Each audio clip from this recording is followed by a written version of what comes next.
Très souvent, quand je rencontre un couple, ma curiosité est telle que je ne peux pas m'empêcher de poser ces questions. Vous êtes rencontrés comment? Ça fait combien de temps que vous êtes ensemble? Comment t'as su que t'étais amoureux ou amoureuse? Comment était la demande en mariage? C'est pour ces moments, ces échanges que j'ai eu envie de créer ce podcast. Alors bienvenue dans Yes I Do, le podcast qui t'emporte dans une vague d'émotions, de bonheur et surtout d'amour. Yes I Do, c'est le podcast pour rêver, vibrer et frissonner. Si vous souhaitez suivre l'aventure du podcast et les coulisses, je vous invite à suivre le compte Instagram yesido.podcast et n'hésitez pas à vous abonner sur les plateformes d'écoute et me laisser un avis pour me soutenir dans ce nouveau chapitre. Bonjour Leslie, Bonjour, tu vas bien? toujours. Eh ben écoute, c'est super. Je suis ravie de t'accueillir dans Yes I Do pour que tu nous partages ton histoire d'amour. De même, écoute, on va voir. Écoute, avant de commencer, est-ce que tu peux te présenter en quelques mots, s'il te plaît? Alors moi, je m'appelle Leslie, j'ai 36 ans, donc je suis en couple depuis 9 ans maintenant. On est mariés depuis 2 ans et on a 2 enfants. Un petit garçon qui va avoir 8 ans et une petite fille de 3 ans. Voilà. Bon bah tu nous spoil un petit peu, mais j'ai hâte de savoir toute l'histoire qui se cache derrière tout ça. Avant de commencer de parler de ton histoire d'amour, j'aime bien faire un petit retour en arrière dans ton enfance et demander c'était quoi, tu vois, quand tu étais petite, ta vision de l'amour. Est-ce que tu rêvais du prince charmant, de te marier, d'avoir des enfants ou pas forcément? Alors, je pense pas avoir déjà réfléchi à ça quand j'étais petite. C'est-à-dire que dans ma projection, je me voyais maman. Ça, c'était pour moi une certitude et une évidence. Mais finalement, le papa, voilà. C'est-à-dire que j'avais pas d'idéalisation du couple, de l'amour, de tout ça. C'est-à-dire que s'il y avait des enfants, c'est qu'il y avait un papa, mais c'était presque un peu secondaire dans moi la vision que j'avais des choses. Le fait que je Ok. sois maman, c'était juste ça le plus sûr pour moi en fait. Ouais. Ok. Et du coup, est-ce que cette vision, elle a évolué, tu vois, au fil des années, quand tu as grandi, à la période de l'adolescence, etc. Alors moi j'ai beaucoup été en couple en fait. C'est-à-dire que j'ai eu ma première relation de couple, j'avais 15 ans. Ça a duré 4 ans. Je pense pas que j'étais foncièrement amoureuse, en tout cas j'étais bien. Ça suivait son cours, mais voilà, rien de plus. Ensuite, j'ai vraiment eu un gros coup de foudre quand j'avais 20 ans. Et là, je pense que ça a vraiment tout a été bousculé à ce moment-là en fait. Je voyais les choses complètement différemment parce que j'étais vraiment amoureuse. Et du coup, cette personne a pris beaucoup de place pour moi. Et là, oui, je voulais toujours des enfants, mais vraiment avec lui. Du coup, ouais, j'ai vu les choses complètement différemment. Après, le mariage, tout ça, j'y ai jamais pensé. Ça a jamais été indispensable pour moi. C'était plus là dans la construction d'une vie de couple et de famille. Ça faisait lien, en fait. C'est-à-dire d'abord le couple, ensuite la famille. C'était la suite logique. Ça a vraiment été par rapport aux rencontres que j'ai faites. C'est-à-dire, c'était pas une idéalisation de quelque chose, c'est j'ai rencontré quelqu'un, comment je me projette avec cette personne. Donc, dans ma première relation, je me suis pas projetée. Dans la deuxième, beaucoup plus. Et ensuite, bon, bah, ça s'est terminé au bout de 8 ans et j'ai rencontré Romain. Et là, ça a été encore un tout autre chemin. Voilà. Mais je me suis jamais projetée dans l'idéal. C'était vraiment avec une personne dans une histoire. Ok, Ouais. je vois. Mais tu avais quand même toujours vraiment cette vision de j'ai envie de construire une famille, quoi. Ah oui, ça, c'était une évidence pour moi. Je serais maman. Je ne me voyais pas autrement que maman.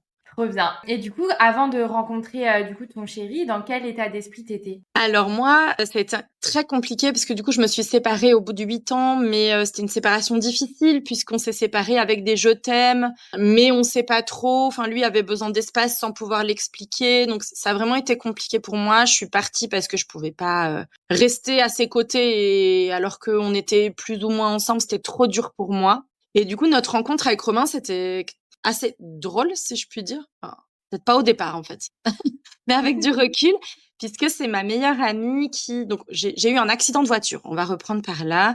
J'ai eu un accident de voiture suite à cette séparation et tout ça où j'étais très mal. Je me retrouve hospitalisée et ma meilleure amie me contacte en me disant faut vraiment que je te voie ce soir. Écoute, là je suis à l'hôpital, c'est un peu rude, mais bon, écoute, viens ce soir.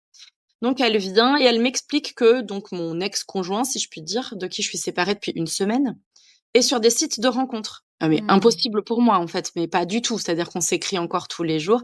Donc elle me télécharge une fameuse application que beaucoup de personnes connaissent, Tinder.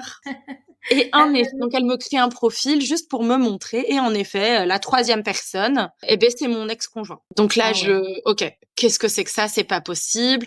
Donc je l'appelle, je lui demande. Bref, on a un échange là-dessus. Elle me montre comment marche l'application. Donc c'est très simple. C'est soit on aime et il y a un cœur, soit on n'aime pas et je crois que c'est une croix. Enfin, on passe 4-5 personnes et puis c'est tout. La soirée continue toutes les deux. Le lendemain, je dois être réhospitalisée parce que je fais des malaises. Et je me retrouve avec cette application et moi, c'est impossible pour moi d'être sur une application de rencontre. Je cherche pas à rencontrer quelqu'un, en fait. C'est un non-sens. Et je vais regarder, il y a 3-4 garçons qui m'ont parlé. Bon, voilà, les tac-tac, jolie la demoiselle. Pas du tout, en fait. Et Romain, donc mon conjoint, qui m'écrit juste bonjour. Et moi, avec mon franc-parler, je crois que je lui fais un message de l'ordre de comment j'enlève cette application de merde. Voilà. Et ça va partir de là où Romain me dit, il aura cette phrase, donc je me rappelle encore, où il me dira on s'est pas encore parlé, tu veux déjà me fuir. Et j'ai trouvé ça plutôt mignon, sauf que moi, à ce moment-là, mais je ne donne pas mon numéro à quelqu'un que je ne connais pas. Je ne donne pas non plus mon Facebook ou enfin tout réseau social. Donc on va communiquer sur Messenger à l'époque. Et en fait, on va se parler vraiment tous les jours, tous les jours, tous les jours. Pendant 5 jours. Et lui, il était prof à l'époque, donc dans l'éducation nationale, donc en vacances. Moi, j'ai plus de voiture. Et il va me proposer de venir me rencontrer, puisque au-delà de parler, ça serait bien qu'on se voit. Et donc, il va venir chez moi quelques jours plus tard. Et tout va partir de là. Ok, waouh. Alors attends, parce que là j'ai des questions. Ah ah. Et du coup, donc, t'es pas du tout dans ce mood de rencontrer quelqu'un. Ah non, Mais du tout. au final, vous parlez un peu et enfin par le hasard en fait de la vie, du fait que ton ex était sur Tinder, t'es Ouais. allé sur l'application, tu contactes Romain en lui disant bon bah comment j'enlève cette application. Mais en fait, j'arrivais pas à supprimer mon profil. C'est-à-dire que j'enlevais l'application, mais mon profil était toujours là. Et moi, il était hors de question qu'il y ait ma photo, ma localisation sur un site de rencontre, en fait. C'était non. Ok, et du coup pourquoi tu dis quand même, je vais quand même lui parler, continuer à lui parler. Mais en fait, vraiment, il me fait ce brin d'humour et je me dis, bon, c'est plutôt cool. Puis moi, je suis quelqu'un de très avenante avec laquelle, enfin, moi, je discute beaucoup, j'ai pas mal de potes. Enfin, pour moi, on peut parler sans avoir forcément un sous-entendu ou une envie quelconque. Oui, c'est un site de rencontre, mais je pense qu'à ce moment-là, j'ai jamais été sur un site de rencontre. Et juste, on se parle. Et moi, dès le départ, je lui dis, par contre, moi, les sites de rencontre, c'est vraiment pas mon truc. C'est pas ce que je cherche aujourd'hui. Mais on peut se parler, quoi. Ok. Et vraiment, on va parler de tout, de rien, mais pas du tout de sentiments, de ce qu'on cherche dans la vie. Rien de cet ordre-là au départ. Ouais, vous avez des discussions sur la vie, sur les choses, mais pas. Ouais, moi j'habite en Dordogne, donc on parle de la Dordogne, on parle architecture, lecture, il est lecteur moi aussi, enfin voilà, on a des discussions, tout ce qu'il y a de plus classique quoi. Et qu'est-ce qui te fait passer le cap de dire je vais le rencontrer? Genre à ce moment-là, t'as aucun sous-entendu non plus dans ta tête. Non, c'est-à-dire qu'on discute depuis 4 jours non-stop pendant des heures et des heures. Lui il me dit je suis en vacances, je suis jamais venue, donc moi à l'époque j'habitais à Sarlat, c'est une très jolie ville du Périgord, voilà.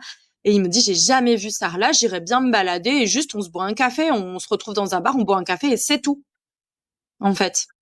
Ok. Donc je lui dis bon ben si c'est un café dans ma journée, ça me coûte rien, on se rencontre et puis voilà quoi. Et du coup, comment se déroule cette première rencontre? Qu'est-ce que tu penses quand tu le vois?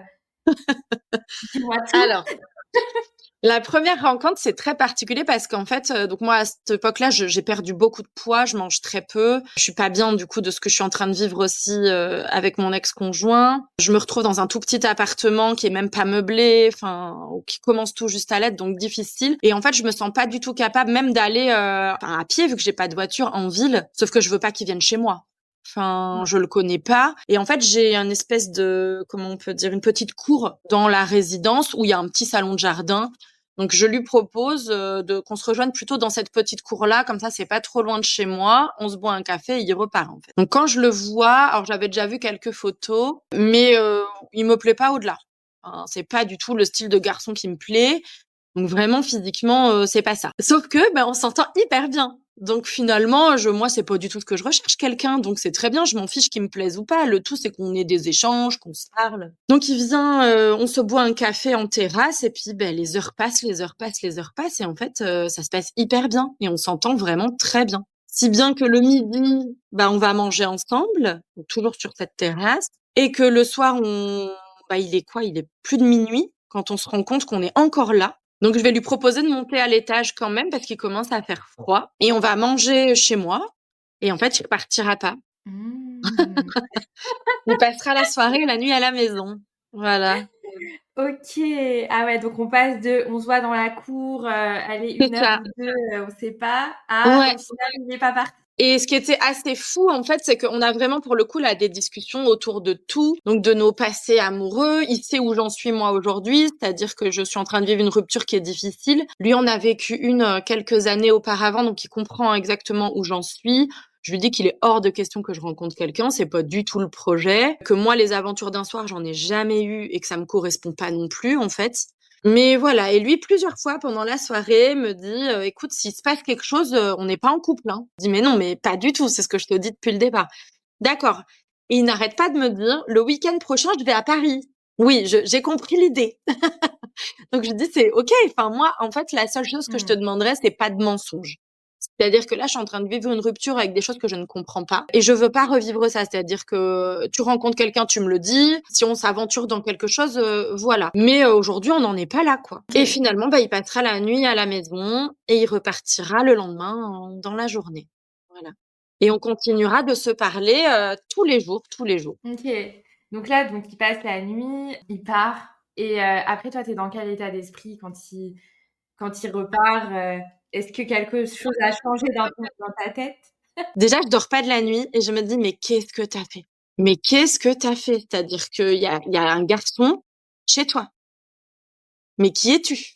Vraiment, je me reconnais pas du tout et du coup, je me rappelle qu'à chaque phare de voiture qui passe, il y a de la lumière chez moi et je me dis: «Il y a un mec chez moi, il y a un mec chez moi, il y a un mec chez moi». Non mais et toute la nuit, ça me fait ça, en fait et du coup, vraiment, je suis pas bien au départ de me dire: «Mais dans quoi tu t'aventures? C'est pas toi et tu es en train de vriller total. Alors est-ce que c'est ta séparation? Est-ce que c'est» je comprends pas ce qui se passe, en fait et je suis pas bien du tout de ça. Mais d'un autre côté, Mmh. je me sens bien. Donc pourquoi se mettre des barrières et se dire quand même, t'as laissé un mec dormir chez toi le premier soir, quoi. Et où est le problème, in fine, j'ai 28 ans. Non, à l'époque, j'en ai pas 28, j'en ai 26, 27 ans. Donc en fait, voilà, j'ai 27 ans, je travaille, j'ai un appartement. Enfin, où est le problème? C'est quoi? C'est la vision sociale qui est de dire t'as laissé un mec dormir chez toi le premier soir. Il est où le problème, en fait? Ouais, c'est des idées, peut-être préconçues, tu vois? De se dire, Mais complètement. alors qu'au final, il y a rien de grave. Et moi, je me voyais tellement pas faire ça, en fait. Ouais Donc voilà. et du coup, il part. Donc bah, il repart, on parle pendant une semaine et moi j'ai ma famille à Paris. Donc le week-end OK. d'après, je monte à Paris et lui, il y est déjà. Donc on prévoit de se croiser le vendredi soir et de se voir dans un bar le vendredi soir. Et du coup, bah on discute vraiment tout le temps. Le vendredi, je prends mon train et là, l'heure de vérité. Allons-y. Donc il me dit Mmh. alors, qu'est-ce qui s'est passé pour toi cette semaine? Je lui dis ben rien du tout en fait. On s'est parlé tous les jours. Donc non, puis je suis pas ce type de personne à faire des rencontres, voilà. Je lui dis: «Et toi?» Et lui il me dit: «Bah moi, j'ai passé la soirée avec une fille». Et là je me dis: «OK, qu'est-ce que tu fais de ça?» Donc je ne réponds plus du tout. Je fais tout le trajet en train sans lui répondre. Et en fait, Mmh. ça mouline dans ma tête. Et je me dis: «Qu'est-ce que tu as fait? Tu étais en» enfin du coup, comme toutes les autres, tu as passé une soirée, avec lui et puis il a fait la même chose quelque part quelques jours après. Mais à quelle heure? On s'est écrit tout le temps. Comment c'est Ouais. possible? Et en fait, il me refait un message en me disant, j'ai réalisé que j'étais certainement prêt à vivre quelque chose d'autre. Je dis: «Beh, grand bien te fasse. Tant mieux pour elle», je lui dis. Elle me dit: «Non, mais c'est avec toi». Et là, moi, je prends un shot d'adrénaline et je me dis: «Mais moi, est-ce que je suis prête à ça?» Mmh. Parce qu'au final, c'est pas je sais pas, en fait, si c'est ce que j'attendais ou pas. À ce moment-là, je suis perdue. Tu as dû être choquée, non? Ouais, vraiment et alors là, je sais pas comment réagir parce que je suis partagée entre, enfin moi je me voyais pas vivre une histoire comme ça en fait. Mmh. C'est pas l'image que j'avais d'une rencontre avec quelqu'un, d'un coup de cœur, de voilà et d'un autre côté, est-ce que vraiment j'ai envie de rencontrer quelqu'un? Est-ce que je suis prête à ça? Mmh. Je sais pas en fait et à ce moment-là, vraiment, je me dis: «Je lui ai demandé une chose, c'est d'être sincère» et c'est ce qu'il fait. Donc bah, il y a pas de problème et je vais me dire à ce moment-là: «Vis ce qu'il y a à vivre. De toute façon, tu te mettras pas en couple, il y a pas grand risque. Donc prends ce qu'il y a à prendre, profite et puis tu verras en fait par la suite où ça te mène, quoi». Et je vais décider de vivre les choses pleinement sans trop réfléchir à qu'est-ce que vont penser les autres. Du moment que moi, je me sens bien, que ça me fait pas de mal, bah c'est OK. Et du coup, on va se retrouver le soir dans le bar. Avec donc moi, je suis avec mon frère. J'emmène mon frère et mon meilleur ami. Et on va se retrouver dans un bar pour passer la soirée, quoi. OK. Voilà. Et je ne rentrerai pas chez mes parents ce soir-là. Voilà. OK, donc la soirée s'est bien passée. Ça s'est très bien passé. Mais en fait, à chaque fois que je suis avec lui, je suis juste bien. C'est juste tous ces questionnements annexes, en fait, de c'est quelqu'un qui a eu beaucoup d'aventures, moi, pas du tout. Qu'est-ce que vraiment il recherche? Qu'est-ce que moi, je recherche? Et en fait, je me noyais dans toutes ces questions, dans qu'est-ce que tu ressens, en plus, il te plaît pas trop quand même, donc pourquoi t'es si bien? Puis il y a plein de choses que je comprenais pas dans ce qu'il faisait, dans son comportement, sa manière de s'habiller, c'était très différent de ce que j'avais vécu. Et je comprenais pas pourquoi j'étais si bien. Et j'ai arrêté de me poser cette question. C'est-à-dire que t'es bien, bah, profite de ce bien et puis c'est tout, quoi. Ouais. Ben, je pense que tu vois, c'est peut-être, tu vois, que t'avais des idées dans ta tête de à quoi peut-être ressemblerait une personne qui te plaît, à quoi, tu vois, un peu pas des clichés, mais un peu des caractéristiques. Et en fait, Des idées préconçues, ouais, c'est oui. ça. Et au final, il ressemblait pas tant à ce que tu imaginais, mais au final, tu te sentais tellement bien que, bah, à un moment donné, c'est bon, on arrête de se poser des questions et puis, bah, C'est let's exactement go, ça. quoi, on verra. C'est ça. Et puis moi, j'avais été amoureuse une fois avant et c'est-à-dire que c'est comme ça que j'imaginais l'amour. Et je pense qu'à ce moment-là, j'imaginais pas qu'on puisse aimer deux fois et de manière complètement différente. Et c'est ça aussi qui me perturbait beaucoup, en fait. C'est-à-dire qu'il se ressemblait pas du tout avec mon ex-conjoint. Et pour autant, bah, je commençais à développer des sentiments quand même. Et du coup, c'était curieux pour moi. Et lui, de son côté, donc lui, il te dit qu'il a envie de plus. Donc en gros, il a envie d'être en couple. Oui, alors lui, il me dit dans le message qui va au train, en gros, j'ai envie d'essayer quelque chose avec une seule personne et c'est avec toi. Donc je suis prêt du coup à ne plus voir d'autres personnes et à ce qu'on essaye quelque chose. Ok, donc il a eu un genre de Ouais. déclic qui lui fait un peu Ouais. changer sa vie.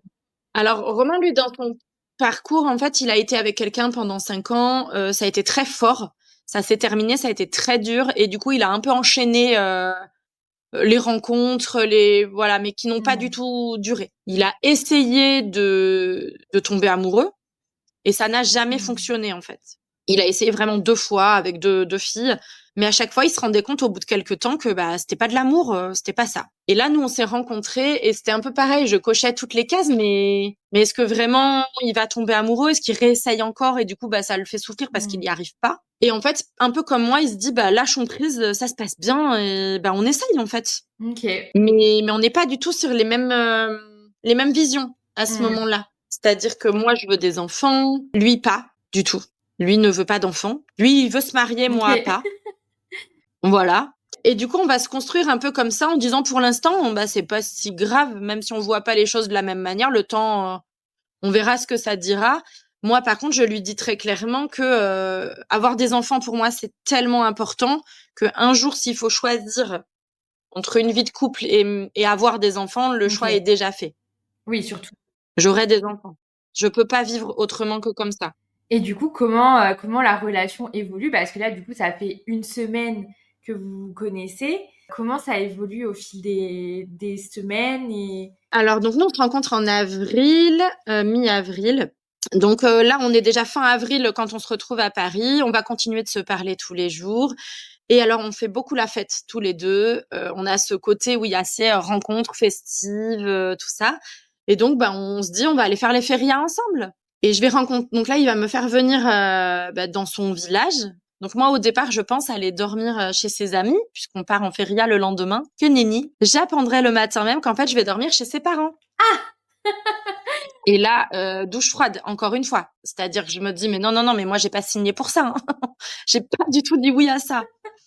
Moi, encore une fois, je suis dans une relation où, voilà, on prend le temps. Je sais même pas si on est en couple à ce moment-là. Moi, je le vis pas comme ça, en tout cas. Et là, je vais aller chez ses parents, quoi. Non, non. Sauf que bah, c'est trop tard, c'est-à-dire que c'est dans 2 heures. Et puis lui s'amuse de ça, il m'envoie des textos tic-tac, tic-tac. Voilà, donc j'apprécie beaucoup. Donc là, je vais acheter une bouteille de vin, du foie gras. Enfin, je me dis, je peux pas arriver chez ses parents sans rien, mais d'un autre côté, Dans quoi tu t'embarques, quoi? Mais c'est pas grave, on y va. On y va. Donc, je vais rencontrer ses parents, je vais manger avec eux, ça se passe hyper bien. Alors, encore une fois, moi, dans ma tête, on se connaît finalement assez peu, ça fait 1 mois. Et quand on parle tous les deux, je sais qu'il y a eu beaucoup de filles. Donc, moi, dans ma tête, ses parents ont vu X nana, en fait. Pas du tout. C'est-à-dire qu'ils ont vu son ex avec laquelle il a passé 5 ans et moi, c'est tout. Ok. Donc là, c'est pareil. Je prends un recul de me dire, oh la vache, mais dans quoi tu t'embarques? Tu sors de 8 ans de relation et là, il te présente à ses parents. Qu'est-ce que tu es en train de faire? Est-ce que vraiment tu es sûr de ce que tu fais? Parce que le but, c'est pas de faire mal à l'un, à l'autre. Enfin, et ça mouline, mais en même temps, je me dis, feu.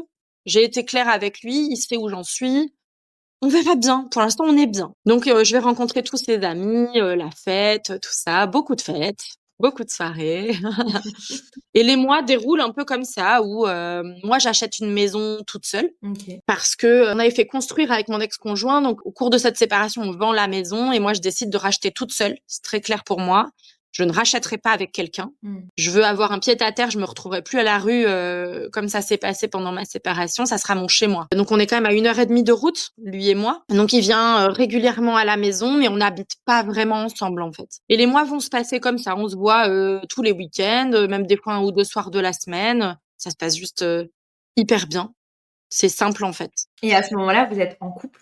Alors moi, je pars en voyage au mois de septembre. Je pars 3 semaines à l'île de la Réunion, vu que j'ai un de mes meilleurs amis là-bas. Et c'est le moment où je me dis, là, il faut vraiment que tu fasses un point. C'est-à-dire que là, ça fait quand même quelques mois que tu le connais, que ça se passe bien. Est-ce que vraiment tu t'engages dans quelque chose ou pas? Et j'ai été validée là-bas le fait, est-ce qu'il me manque ou pas? Est-ce que vraiment je suis amoureuse? Parce qu'à ce moment-là, j'arrive pas encore à savoir si c'est de l'amour ou si juste je suis bien, mais ça mènera à rien. Et vraiment, pendant ces 3 semaines, c'est évident. C'est évident que j'ai envie d'être avec lui. C'est évident que j'aimerais partager des moments avec lui, que je peux pas passer une journée sans l'appeler ou sans qu'on se parle. Et ça va venir asseoir le fait que, ouais, je pense que vraiment on est en couple. Et c'est vraiment pendant ce voyage-là où c'est une évidence pour moi. Que au-delà d'être bien, je pense que je suis amoureuse. Et que même si j'en ai une trouille bleue et que je comprends pas encore exactement pourquoi je suis amoureuse, parce qu'il y a aussi plein de choses qui sont très différentes de ce que j'ai vécu et qui me plaisent pas trop, ou en tout cas qui me questionnent. Mais ouais, je suis amoureuse en fait et j'ai envie d'être avec lui et même des choses que j'aime pas trop, bah c'est pas grave en fait. Je suis pas en recherche de perfection. Quand tu dis des choses que t'aimes pas trop, est-ce que ça touche des choses, on va dire, futiles ou ça touche Ah oui. Ouais, oui, c'est ça. Oui, oui, c'est-à-dire qu'à ce moment-là, on fait beaucoup la fête et du coup, bah, il boit pas mal quand on fait la fête, hein, pas au quotidien. Mais moi, par exemple, l'ex-conjoint que j'avais buvait quasiment jamais, donc il se mettait pas dans des états d'alcoolisation. Et moi, je me disais toujours, mais si je l'emmène à un repas de famille, mais comment ça va se passer en fait? Est-ce qu'il va être en capacité de gérer aussi tout ça? Bon après, voilà, on est jeunes, on fait la fête, c'est encore autre chose qu'une vraie relation de couple. Il fait pas trop attention à son style vestimentaire, alors que moi, mon ex-conjoint, encore une fois, je fais de la comparaison, mais parce qu'à ce moment-là, c'est la seule personne de qui j'ai été amoureuse et c'est ma référence, en fait. Et je me dis toujours, il a pas ça, il a pas ça, il a pas ça. Mais en fait, je suis bien et c'est pas grave. Et c'est là où je me dis, on peut être amoureuse différemment. Ouais, c'est là où tu t'es rendu compte qu'en fait, il y a plusieurs formes d'amour et qu'il y en a pas qu'une seule. Exactement. Et je suis encore plus épanouie, en fait, à ce moment-là. C'est ça qui est très curieux, c'est qu'il y a plein de choses où je me dis, mais pourquoi il fait ça? Et pourtant, je suis hyper heureuse. Au final, c'est ton corps qui réagit en disant «Beh, je suis bien, quoi» et il y a juste ta tête qui se pose plein de questions parce que, bah, tu dois déconstruire un peu des schémas, que tu as connus. C'est Mais au exactement ça. final, ton corps, lui, il est hyper bien, tu es heureuse, tu te rends compte que tu es amoureuse et tout donc C'est ça. pourquoi s'arrêter, en fait? Ouais, c'est ça. Je me laisse porter, en fait. Je me laisse porter et j'ai des amis à ce moment-là qui me disent, «Tu sûr que c'est pas une relation pansement? Ça va durer un temps et puis après voilà» et en fait, je leur dis: «Bah, peut-être.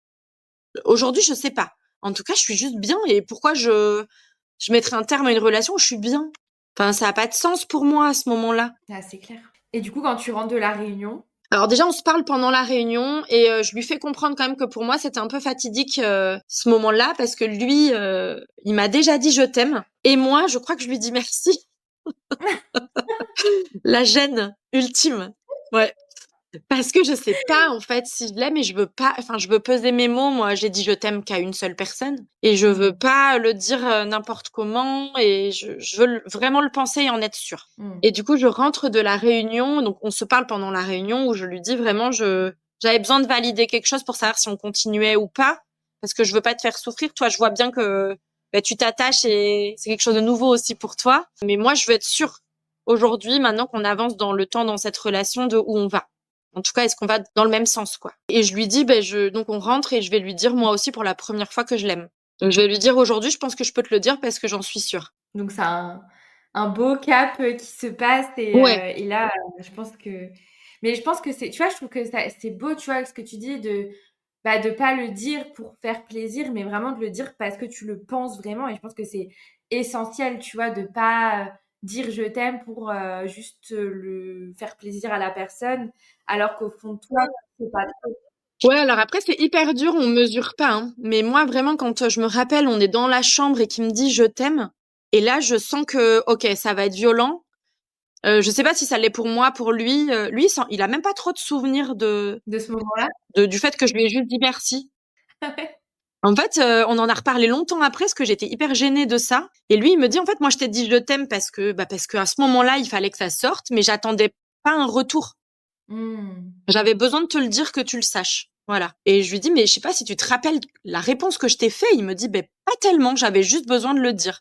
Pas forcément de l'entendre. Ok. Et en fait, avec Romain, on a vraiment cette capacité, justement, au-delà de s'écouter, on s'entend. C'est-à-dire qu'on est très souvent pas d'accord sur plein de choses, où on n'est pas sur la même longueur d'onde, où on n'est pas sur le même rythme depuis le départ, mais on se respecte et on arrive à s'en parler, et du coup, il n'y a pas de non-dit. Et c'est là-dessus, en fait, qu'on avance ensemble depuis le début. C'est super. Enfin, tu vois, j'ai envie de te dire, ça veut dire que vous communiquez beaucoup et que vous arrivez à trouver des terrains d'entente sur des choses où, de base, vous n'êtes pas forcément sur la même longueur d'onde. C'est tout à fait ça. Pour nous, la base d'une relation, c'est vraiment la communication, ouais. Et le compromis. C'est-à-dire qu'on peut ne pas être d'accord, mais il faut pas qu'il y en ait un des deux qui soit lésé ou, donc on va toujours trouver comment chacun peut être heureux dans la décision qui va être prise, en fait. Et du coup, suite à ce je t'aime, donc vous êtes officiellement ensemble. En tout cas, toi, c'est vraiment la concrétisation.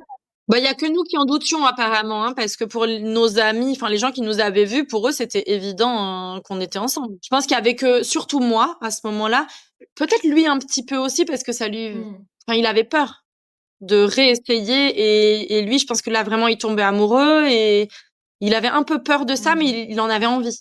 Et moi, en fait, j'en avais très peur parce que vraiment, ça avait été très violent ce que j'avais vécu avant. Et je savais pas si je serais capable de me relever d'une deuxième chute. Il y avait ça aussi, c'était ce risque de retomber encore une fois après. Sauf que je sais pas pourquoi, mais j'étais quand même assez blindée là-dessus. Et je me disais, en fait, j'aurais jamais autant mal que ce que j'ai vécu. Je sais ce que ça fait. Et je me suis relevée une fois, je me relèverai deux fois. Donc, vis ce qu'il y a à vivre. Et puis au pire, ça s'arrête.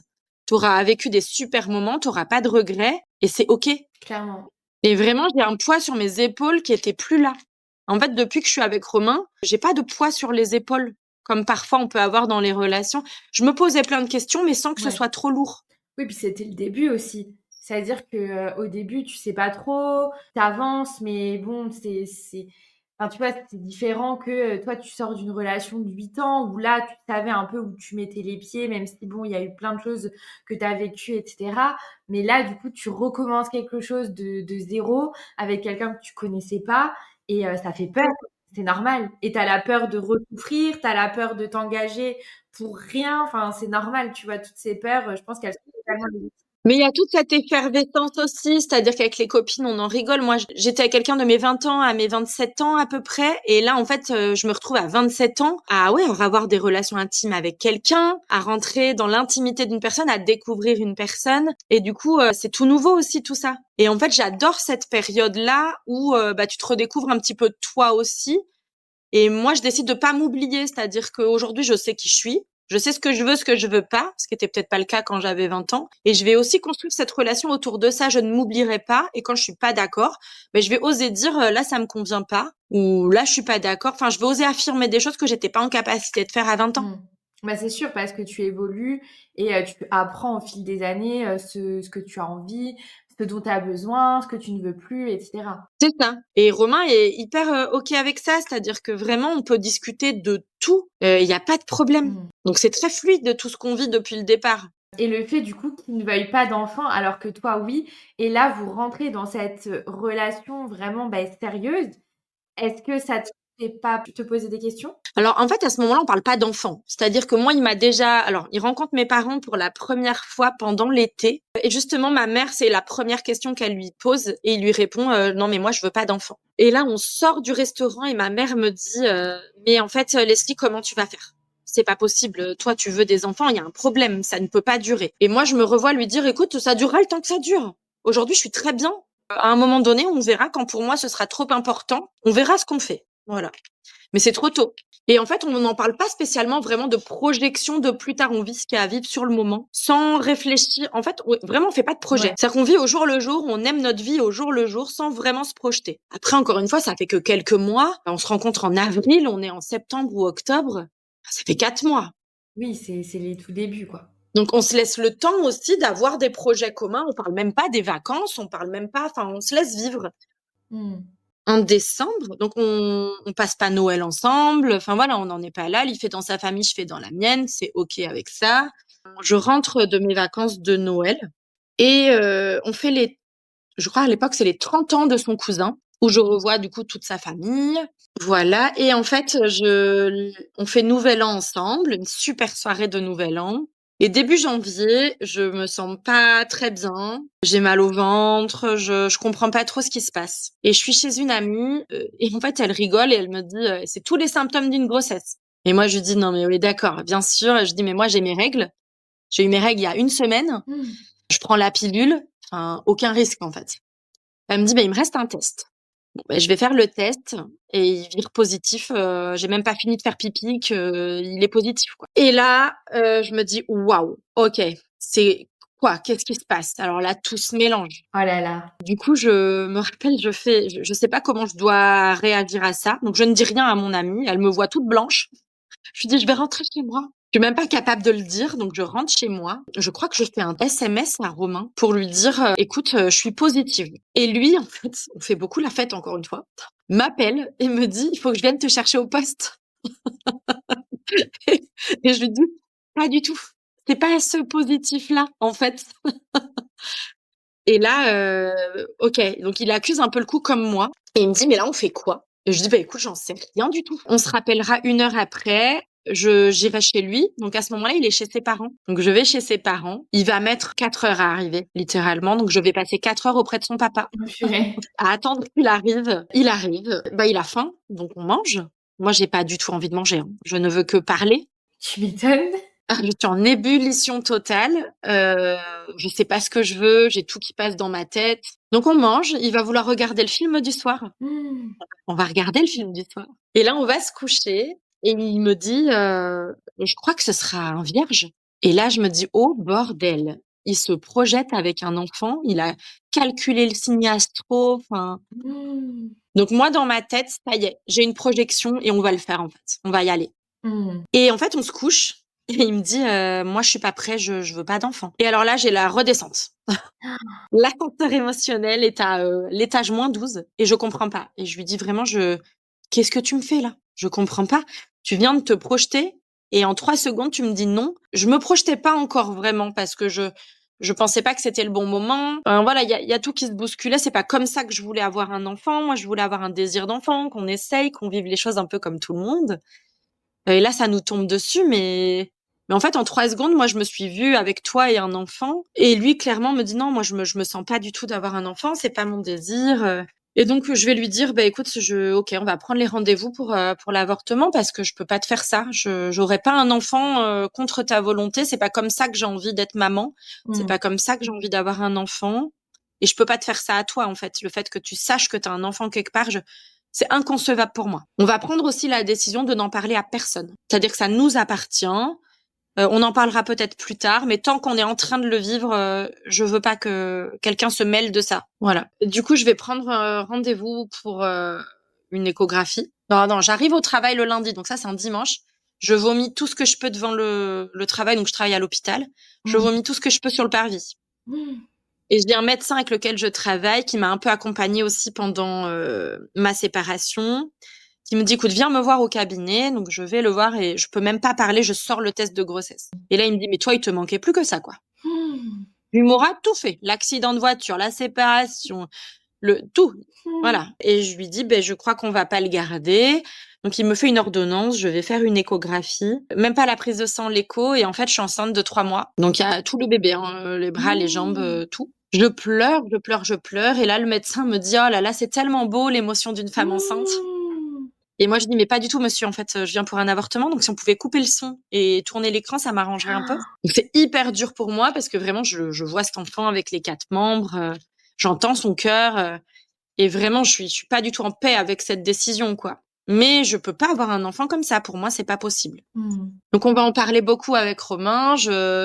Lui vraiment me dit, je peux pas, c'est pas par rapport à toi, je me projette pas avec un enfant, quoi. Donc, je vais aller à un deuxième rendez-vous avortement quelques jours plus tard à l'hôpital cette fois où ils veulent me refaire une échographie puisque quand même 3 mois. Ils ont besoin de revérifier vraiment la date pour savoir où on en est du processus possible. J'ai une deuxième échographie, bon voilà, que je vis encore pas bien du tout. Ils me font revenir une 3e fois. La sage-femme n'est pas là. Donc vraiment, je soupçonne le fait qu'ils savent que je suis vraiment très mal avec cette décision et qu'ils jouent un peu la montre. Et en fait, on en parle avec Romain. Donc moi, à ce moment-là, je veux plus trop le voir. Je veux vraiment le vivre seul parce que je sens quand même l'enfant. Il bouge pas encore, mais je sens que ça me tire le ventre. Je sais que j'ai quelque chose à l'intérieur et c'est hyper dur pour moi et j'ai besoin de le vivre seul. Je peux pas partager avec quelqu'un. C'est trop dur. Donc il respecte, même si c'est difficile pour lui parce qu'il a envie d'être près de moi. Et la veille du dernier rendez-vous, il va m'appeler et il va me dire, écoute, il faut que j'en parle à quelqu'un. C'est trop dur, là, tout seul. Je le vis pas bien moi non plus. Donc, je vais dire, écoute, si toi, tu as ce besoin, fais. Voilà. Il va en parler à sa cousine qui lui répondra, c'est ta décision, en fait. Moi, je sais ce que je ferais, mais je te le dirai pas. C'est ta décision. Ses parents voient qu'il est vraiment pas bien depuis quelque temps. Et ce soir-là, ils vont lui dire, bon, allez, lâche le morceau. Dis-nous ce qu'il y a, c'est avec Leslie, ça fonctionne pas. Et là, il va leur dire. Il va leur dire, voilà, elle est enceinte et je suis complètement paumée, j'ai la trouille de ma vie et je sais pas quoi faire, en fait. Et son père aura une seule question. Il va lui dire, mais en fait, il est où le problème? T'as peur de quoi? Et il va lui dire, je crois que ma plus grosse peur, c'est de perdre Leslie. Et son père va lui dire, mais quel est le lien avec l'enfant? C'est-à-dire que Leslie, c'est une chose, mais l'enfant, c'est autre chose. T'as peur de quoi en devenant papa? Et il lui dit, je crois que j'ai pas peur, en fait, de ça. Donc, son père lui dit, donc, il est où le problème? Donc, il va m'appeler à 00h30 pour me dire, demain, t'y vas pas. Et on va le faire. Et là, moi, je me dis, t'es sûre vraiment parce que, on se lance, mais je veux que tu sois sûre de toi. Je veux pas un jour que tu viennes me reprocher je ne sais quoi. Le seul risque qu'on peut avoir, c'est qu'on se sépare. C'est le seul risque. Mais combien de couples se séparent, même au bout de des années, en ayant des enfants ou, voilà. Mais on regrettera peut-être jamais d'avoir un enfant. Et moi, la seule question que je me pose pendant tout le processus, c'est qu'est-ce que tu regretteras le moins? D'avoir un enfant ou d'avoir avorté? Et vraiment, je me dis, mais moi, je suis en CDI. J'ai acheté ma maison. Je suis bien dans mon couple. C'est quoi la vraie raison? Aujourd'hui, en fait, j'en vois pas, moi.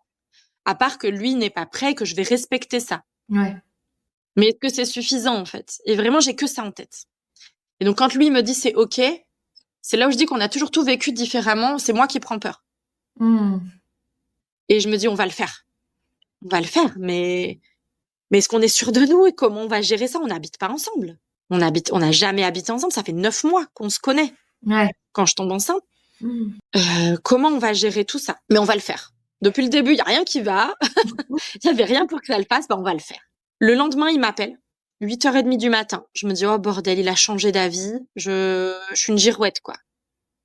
Et en fait, il m'appelle pour me dire, je vais contacter mon meilleur pote. Il va peut-être nous filer un siège auto. Et là, je me dis, mais qui est cet homme? Ah ouais, du coup, c'était bon, là, c'était acté. Et voilà. Et lui me dit, mais moi, ça y est, je suis décidée, on va le faire tous les deux parce qu'on s'aime et parce qu'on va avoir un enfant et c'est parti, en fait. Ok, waouh. Et de là, voilà, va s'en suivre les échographies. On va l'annoncer à nos familles, tout le monde est ravi pour nous. Et tout se passe hyper bien, en fait. Tout devient fluide. Et du coup, vous emménagez ensemble? Non, parce que lui, en fait, il travaille à l'époque à 2 heures de chez moi. Du coup, c'est hyper compliqué. Il faudrait qu'il parte à 5h30 le matin pour pouvoir être à l'heure en tant que prof. Ah oui. Donc, il est à la maison il revient le vendredi soir, samedi, dimanche. Il revient le mardi soir parce que le mercredi, il a pas cours. Enfin, on fait un agencement un peu comme ça. Et Romain, à ce moment-là, il est en train de préparer un retour pour faire une thèse. Ok. Donc un bac plus 8. Et en fait, c'est pareil, on prend la décision à ce moment-là que s'il est pris pour sa thèse, il ira à sa thèse. Enfant par enfant, on mettra pas de côté nos vies personnelles parce qu'on a un enfant. Ça veut pas forcément dire un enfant arrêter de vivre ou de faire des choix pour soi. On est au clair avec ça. Bon, bah du coup, il fera la thèse. Donc il est prévu qu'il commence la thèse le 1er septembre et moi, je dois accoucher mi-octobre, mi-fin octobre. Voilà. Et donc la grossesse se passe bon an mal an. J'ai quelques petits soucis, mais rien de notable. Et je reçois un appel des infirmières de mes grands-parents qui habitent en Lorraine, donc à 10 heures de chez moi, pour me dire que mon grand-père va pas bien du tout et que là, ils ont besoin d'un petit peu de soutien. Donc, ce que j'ai pas précisé, moi, je suis assistante sociale. Et à ce moment-là, j'ai mis en place beaucoup d'aide chez mes grands-parents pour que mon grand-père puisse vivre à la maison. Et mon frère est en vacances chez moi et on va décider de prendre la voiture et d'aller chez mes grands-parents pour voir vraiment ce qui se passe et faire entendre à ma grand-mère que mon grand-père a besoin de soins. On fait la route, tout se passe très bien. Je vois mon grand-père dans un état catastrophique.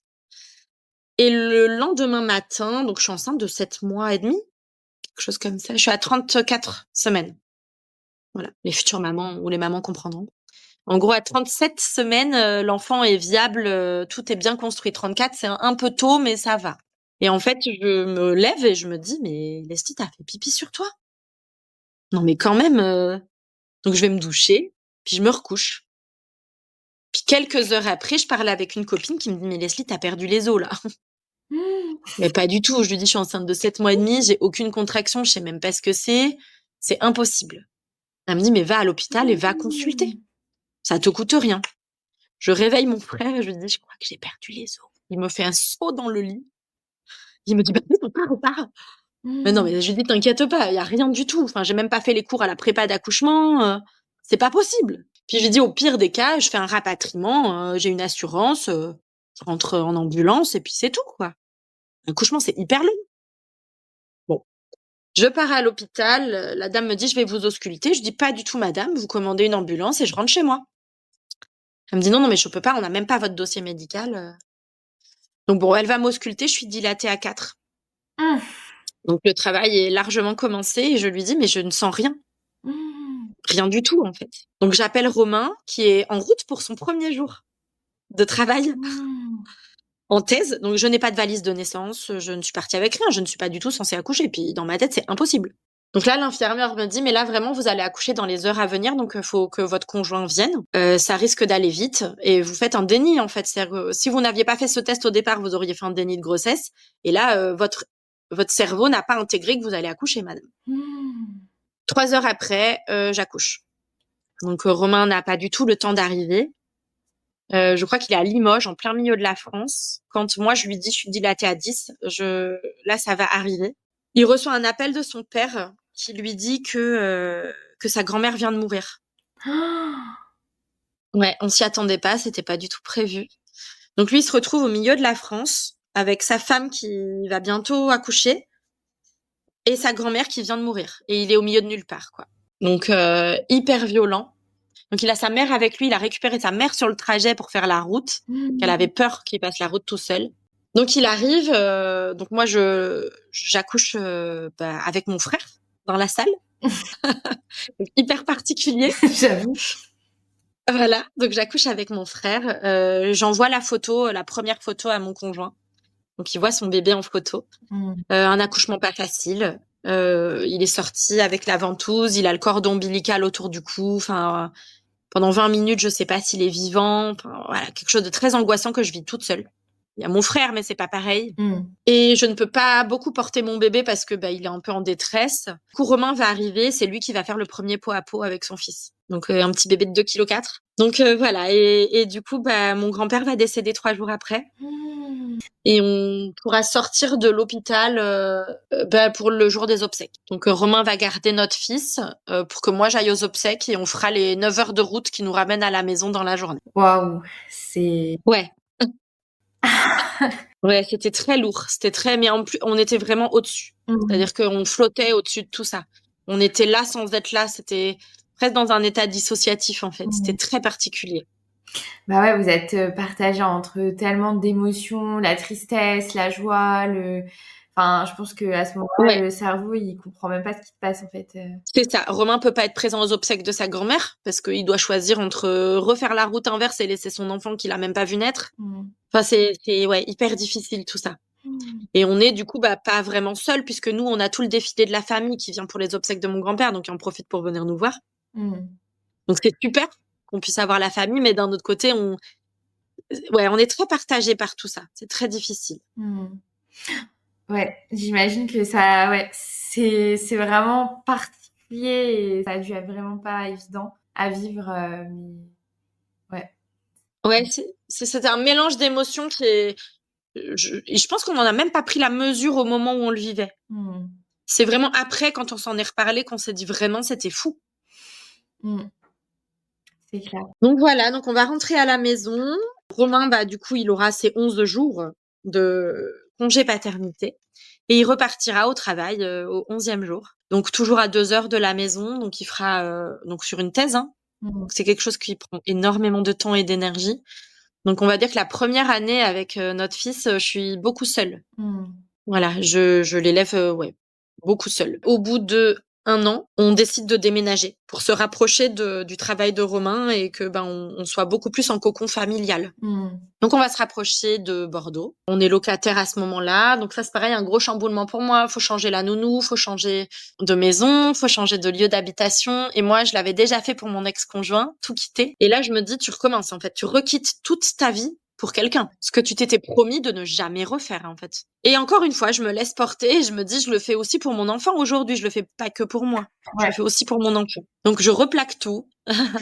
Et on se reconstruit tous les deux là-bas. Et là, vraiment, on découvre une vie familiale qu'on connaissait finalement assez peu avant. Où là, on habite vraiment ensemble. Il est là tous les soirs, il est là les week-ends. Mmh. Et on se construit vraiment en tant que famille à ce moment-là. Et là, tout change. On n'a pas de relais familial, donc on est très seuls, Ouais. tous les deux avec notre enfant depuis le départ, avec beaucoup d'amis. Mmh.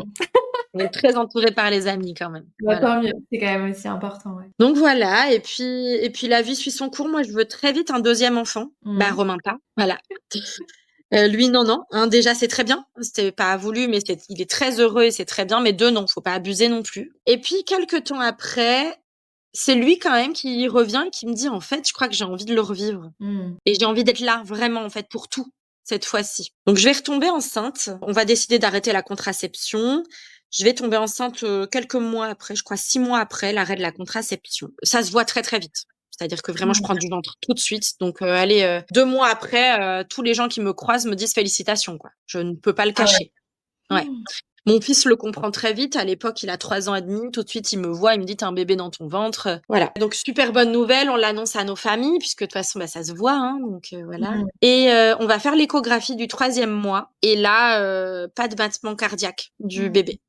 Le cœur vient de s'arrêter. Donc là, grosse chute. Où bah, cette grossesse qu'on avait idéalisée avec ce désir de grossesse, ce test de grossesse, cette annonce à la famille, bah, tout s'effondre. Et comment on va l'annoncer à notre fils et comment on va le dire à nos proches et enfin hyper dur. Puis vraiment pour nous, enfin voilà, j'étais au 3e mois, c'était acquis. Jamais on s'est posé la question, jamais on a réfléchi à ça quoi.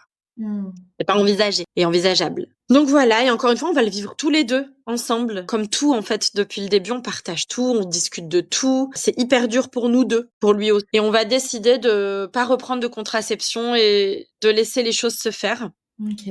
Donc je dois me faire opérer parce que le bébé est un peu trop gros pour que je puisse l'expulser par médicament. Donc je me ferai opérer. Et une semaine après, j'apprends le décès du futur mari de ma meilleure amie. Mmh. Enfin, d'une de mes meilleures amies, pas celle avec laquelle j'ai rencontré Romain, mais une autre. Ouais. Donc là, c'est descente aux enfers. Je me dis mais qu'est-ce que c'est que ça? Enfin, c'est pas Mmh. possible, ça peut pas arriver. Donc on est en plein Covid, confinement. Je vais aller aux obsèques de Julien. Et là vraiment, je me dis je m'en relèverai pas. C'est pas possible, c'est trop dur. Mmh. Donc Romain est là, il est encore plus présent que d'habitude. Il m'épaule vraiment énormément. Moi, comme je le disais, je suis pas du tout mariage, tout ça. Et il y a vraiment des mots qui résonnent dans ma tête. C'est que Maud, donc il devait se marier 2 mois après le fait qu'il soit décédé. Mmh. Ils ont 2 enfants aussi. Et elle me dit, je suis en train de remplir des papiers et je marque célibataire partout. Mmh. Et c'est d'une violence sans nom. Et donc elle me dit, je ne porterai jamais le nom de mes enfants et je marquerai célibataire. En gros, il n'a jamais existé pour moi. dans tout ce qui est administratif, papier. Ouais. Et vraiment, on a une discussion avec Romain où je lui dis, moi, tu vois, je suis pas du tout pour le mariage, mais ça me fout une trouille. Mais bleu, c'est la négation de toute une histoire. C'est voilà. Donc Maud va engager des démarches de mariage à titre posthume qu'elle va réussir. Et en fait, en pleine discussion, on fête je sais plus à l'époque, nos 6 ans de couple, 5 ou 6 ans de couple. Donc on se fait un petit repas tous les deux. Et il me dit, tu sais quoi, est-ce que ça te dit qu'on se marie? Et moi, je lui dis, autant je t'aurais dit non avant parce que je voyais pas, mais là, je crois que ouais. Et il me dit, tu sais quoi, on va le faire, on va se marier. Et alors, juste pour faire un feedback, donc quand Ambroise a 1 an, il va me faire une demande en mariage. Romain, mais en fin de soirée, nouvel an, un peu alcoolisé, il fait s'arrêter la musique, genou à terre, demande en mariage.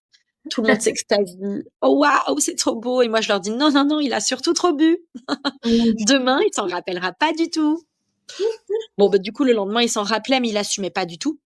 Ah, mince. Mais je pense qu'il avait un peu peur de tout ce que ça engageait financièrement, organiser un mariage. Notre enfant avait à peine 1 an. Enfin, voilà, tout ça. Et donc là, il me refait sa demande. Moi, j'étais vraiment sérieux quand je t'ai demandé, en fait. C'est juste que ça me paraissait un peu tôt et que je voulais tellement avoir un beau mariage que c'était pas le moment pour nous. Mais là, il me dit, je veux le faire avec toi et on regrettera jamais de s'être mariés. On a un enfant ensemble, on s'aime. Au pire, encore une fois, on fait quoi? On divorce. C'est pas grave. On verra où ça nous mène, comme depuis le début de notre histoire. Donc, on va décider de se marier 2 ans après pour se laisser le temps peut-être d'avoir un autre enfant. Et je retomberai enceinte 4 mois après. Donc là, pareil, je vais pas le vivre hyper bien parce que j'ai très peur de cette nouvelle grossesse, que j'ai peur de l'annoncer, j'ai peur d'être déçue de nouveau de tout ça. Donc le choix du prénom, c'est hyper dur parce qu'on avait choisi un prénom avant pour le bébé d'avant. Donc je peux pas le redonner. Du coup, on repart dans ces questionnements. Je mets beaucoup de temps avant d'eux. Et puis on aura notre petite fille. Et là, voilà, on est juste serein en fait. La famille est au complet. Romain est avec moi pendant tout le temps. Pendant l'accouchement, il est là. Donc c'est tout nouveau aussi pour lui, pour nous. Et on est hyper heureux tous les 4 en fait. On a l'impression que tout est là où il doit être. Ouais. Que les choses sont à leur place. Tout est aligné en fait. Malgré tout ce qu'on a vécu, c'est comme ça que ça devait se passer et c'est top. Eh ben, waouh. Voilà, donc on va se marier quand ma fille aura 1 an. Elle a 1 an, on se marie, c'est un jour qui est incroyable pour nous. Vraiment, on est entouré de tous nos proches, c'est un jour magnifique, tout se passe comme on l'avait idéalisé tous les deux. Et voilà, un peu où on en est aujourd'hui, quelque part. Écoute, franchement, merci Leslie pour ce partage. Vraiment, tu m'as mis les larmes aux yeux à plusieurs moments. Vraiment, ça m'a beaucoup touché votre histoire et c'est fou à quel point, tu vois, c'est un mélange entre la joie, l'émotion, la tristesse. Enfin, vous avez vécu des choses hyper dures et en même temps, tu vois que l'amour est là partout en même temps et waouh, c'est assez fou comme histoire. Ouais, on est vraiment très amoureux tous les deux et moi, je me suis découverte vraiment avec lui. C'est-à-dire que j'étais pas du tout quelqu'un de spécialement tactile ou démonstratif. Et aujourd'hui, je suis hyper tactile avec lui. J'ai vraiment besoin de ce contact que j'avais pas avant. Enfin, j'ai l'impression d'avoir vraiment changé à ses côtés. Enfin, d'avoir évolué en tout cas. Parce que je reste la même. Mais j'ai beaucoup évolué dans plein de choses. On se dit je t'aime tous les jours. Tous les soirs avant de se coucher, on se dit pas bonne nuit, on se dit je t'aime. Enfin, on est très indépendants tous les deux. On a conservé ça. C'est-à-dire que moi, je fais des choses de mon côté, lui du sien. Et c'est super. On s'entend hyper bien là-dessus. Romain est musicien, donc le week-end, il est souvent à la musique. Moi, je suis avec mes enfants. Mais on a toujours cette communication et ce réajustement quand il y a quelque chose qui plaît pas à l'autre. Et on avance ensemble, en fait, depuis le début. Et c'est ça qui est hyper bien. On n'a pas toujours été sur le même tempo. On n'a pas eu les mêmes envies au même moment ou même pas du tout les mêmes envies. Mais on s'est respectés tous les deux et on a tellement échangé que c'est fluide. Écoute, franchement, merci beaucoup pour ce partage. Est-ce que pour conclure l'épisode, tu as un message à passer à Romain ou à tes enfants et aux auditeurs de Yes I Do? Alors moi, si tu fais ça, je pleure. Je suis une grande émotive, je pleure. Ça se paraît, c'est nouveau. Hein. Non, je pense vraiment qu'il faut s'écouter. C'est-à-dire que quand on sent qu'on est bien, faut pas forcément écouter les autres, les on-dit ou même des fois ce qu'on s'était idéalisé, imaginé, parce que ce qu'on vit, c'est presque... c'est souvent mieux encore. Aujourd'hui, je suis beaucoup plus heureuse que ce que j'aurais pu penser et imaginer un jour juste parce que j'ai su mettre tout ça de côté et m'écouter. Voilà, et aujourd'hui, je les aime d'un amour mais infini et je changerai rien depuis le début, même si on a vécu des choses très difficiles et qu'on s'est construit un peu dans la douleur à certains moments, mais ça a toujours été ensemble et je regrette aucun des moments de ce qu'on a vécu. Je referai la même chose. Donc faut s'écouter, vraiment. On se connaît, personne ne nous connaît mieux que nous-mêmes et il y a que nous qui savons ce qu'on ressent. Voilà. Bah écoute, merci beaucoup Leslie. Merci à toi.